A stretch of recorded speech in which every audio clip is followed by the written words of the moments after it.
Hujan deras mengguyur tubuh Dimas saat ia berlari keluar dari pintu rumah orang tuanya di pinggiran Jakarta Selatan, dada sesak oleh amarah dan air mata yang bercampur dengan butiran hujan dingin.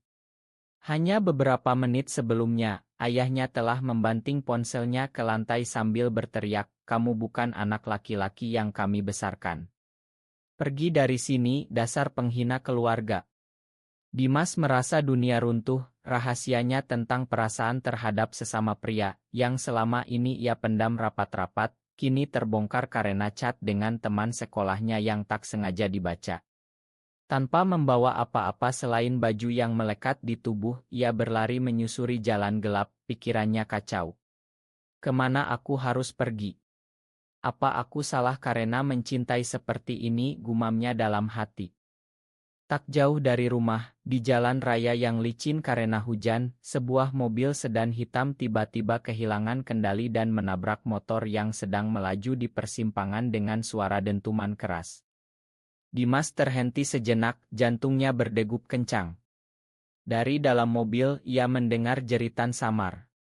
Tanpa pikir panjang, meski tubuhnya basah kuyup dan lelah karena lari, Dimas berlari mendekat. "Ada orang di dalam," serunya pada dirinya sendiri. Asap mulai mengepul dari kap mesin yang penyok parah. Seorang pria muda, sekitar 25 tahun bernama Arga, terjebak di balik setir, wajahnya pucat dengan luka di kepala. Dimas memecahkan kaca jendela samping dengan batu besar, tangannya berdarah tapi ia tak peduli. "Bangun, Mas. Kita harus keluar sekarang." Ia menarik Arga dengan sekuat tenaga, bahunya yang ramping bergetar karena beban. Bau bensin menyengat hidungnya. Akhirnya, ia berhasil menyeret Arga keluar ke pinggir jalan tepat saat api mulai menyala kecil di mesin.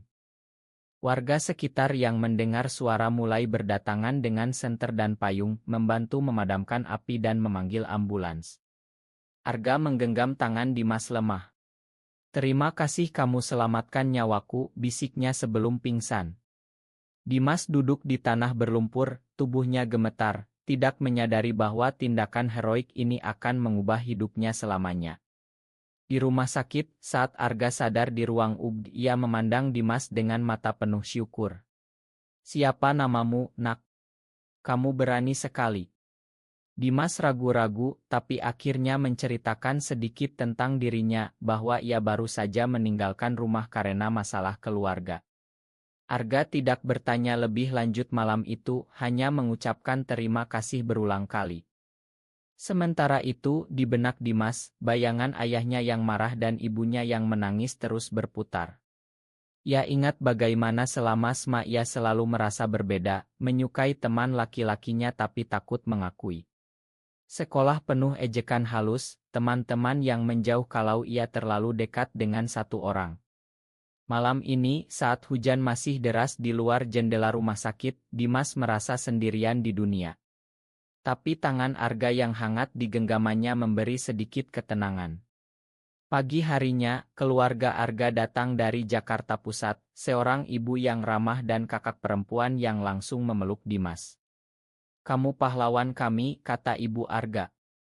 Dimas tersenyum tipis, tapi hatinya was-was. Bagaimana jika mereka tahu alasan ia kabur? Bagaimana jika berita ini sampai ke telinga ayahnya?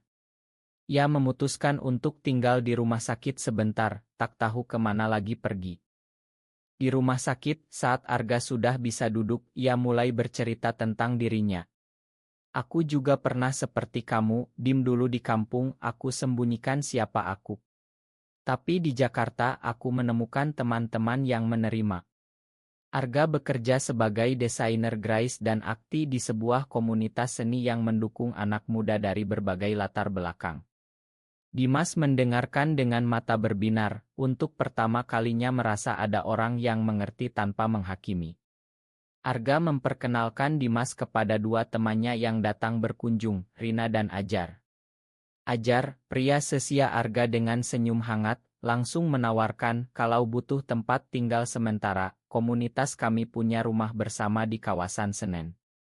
Dimas ragu, tapi rasa aman yang ia dapat dari mereka membuatnya setuju. Saat keluar rumah sakit, Dimas ikut Arga ke rumah komunitas itu, sebuah rumah besar tua yang dihuni oleh 20 orang lebih, seniman, aktis, mahasiswa. Mereka menyambut Dimas seperti keluarga. Ada makanan hangat, cerita malam hari, dan tak ada pertanyaan aneh tentang orientasinya. Dimas mulai membantu di dapur, belajar menggambar dengan Arga, dan merasa hatinya mulai terbuka. Tapi di malam hari, ia masih menangis diam-diam mengingat ibunya.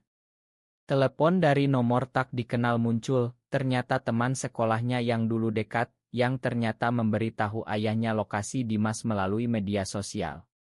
"Kamu harus pulang, Dim, ayah marah besar," kata temannya. Dimas panik, tapi Arga dan Ajar menenangkannya. "Kami lindungi kamu," janji Arga sambil memegang bahu Dimas dengan lembut, membuat hati Dimas berdegup lebih cepat. Komunitas itu mulai berdiskusi cara melindungi Dimas, karena ia masih di bawah umur. Mereka hubungi pengacara teman, siapkan dokumen. Dimas merasa untuk pertama kali ada orang yang berjuang untuknya, bukan melawannya. Ia mulai berbagi cerita masa kecilnya, bagaimana ia selalu merasa bersalah karena doa malam yang tak pernah membuatnya normal. Arga mendengarkan tanpa bosan, berbagi pengalamannya sendiri dulu di Bandung. Hubungan mereka tumbuh pelan, penuh pengertian dan dukungan emosional. Tapi saat berita penyelamatan Dimas tersebar di media lokal sebagai remaja pahlawan kecelakaan, ayah Dimas mulai mencarinya dengan bantuan polisi. Ketegangan mulai naik, tapi komunitas tetap solid. Komunitas semakin dekat dengan Dimas. Ia ikut proyek mural tentang toleransi di dinding Kampung Senen, di mana warga sekitar mulai mengenalnya sebagai anak baik yang selamatkan orang. Arga selalu di sisinya, memberi semangat saat Dimas ragu menggambar. Suatu hari, Ajar mengajak Dimas ke acara diskusi kecil tentang hak anak muda, dan Dimas untuk pertama kali berani bicara di depan orang tentang tekanan keluarga tanpa sebut identitasnya secara langsung. Tapi tidak semua mulus. Seorang anggota komunitas baru, yang masih belajar menerima, sempat berkata kasar di belakang, menyebabkan Dimas merasa tersinggung dan ingin pergi. Arga menjelaskan dengan sabar, "Kita semua sedang belajar, Dim, tapi kami pilih lindungi kamu." Sementara itu, ayah Dimas datang ke Jakarta dengan saudara, menuntut polisi cari anaknya. Berita di grup WhatsApp keluarga besar membuat ibu Dimas menangis setiap hari. Dimas menerima pesan dari ibunya, "Pulanglah, nak. Ayah siap makan." Tapi Dimas tahu itu bersyarat. Ya harus berubah. Di komunitas, ia belajar memasak, mengajar anak-anak menggambar, dan merasa berguna. Romantis halus tumbuh saat Arga dan Dimas duduk di atap rumah, bicara tentang mimpi masa depan, tangan mereka bersentuhan tak sengaja. Dimas merasa dicintai apa adanya. Tapi pengkhianatan datang saat teman lama Dimas dari sekolah datang pura-pura mengunjungi tapi oto-oto komunitas dikirim ke ayahnya. Lokasi terbongkar. Malam itu komunitas rapat darurat, memutuskan pindah sementara ke rumah lain milik teman di pinggir kota. Arga mengorbankan proyek kerjanya untuk ikut menemani Dimas. Dimas menangis di pelukan Arga, "Kenapa kamu lakukan ini untuk aku?" Arga jawab, "Karena kamu layak dilindungi, seperti kamu lindungi aku dulu." Pindah ke tempat baru tak menghentikan tekanan. Media mulai hubungi Dimas sebagai pahlawan, tapi ayahnya gunakan itu untuk kampanye anak hilang karena pengaruh buruk. Komunitas tetap kuat, bahkan warga sekitar rumah baru ikut membantu jaga Dimas. Ajar menjadi sahabat dekat, ajarkan Dimas bela diri sederhana untuk percaya diri. Dimas mulai paham bahwa identitasnya bukan kutukan, tapi bagian dari dirinya. Suatu malam, saat hujan lagi, Arga cerita tentang mantan yang dulu tinggalkan karena takut masyarakat. Dimas merasa dekat sekali dengan Arga, hati mereka terhubung lewat pengalaman sama. Tapi salah paham muncul, Dimas lihat Arga peluk teman lama, cemburu, lari ke kamar. Arga jelaskan itu hanya persahabatan dan mereka bicara panjang, semakin kuat ikatan. Keluarga Dimas kirim saudara untuk bujuk di depan rumah komunitas, tapi warga blokir dengan damai, bilang anak ini sudah selamatkan nyawa, biarkan dia bahagia. Ini menjadi tik balik, komunitas semakin besar dukungannya. Dimas ikut konseling gratis dari teman psikolog di grup Mulai Terima Diri. Ia tulis surat untuk ibunya, cerita semua perasaannya tanpa marah. Pengorbanan harga besar, ia tolak tawaran kerja bagus di luar kota demi tetap di Jakarta lindungi Dimas. Dimas sadar, ini adalah keluarga baru yang ia pilih. Konflik memuncak saat ayah Dimas datang dengan polisi dan ulama kampung, tuntut Dimas pulang untuk disembuhkan.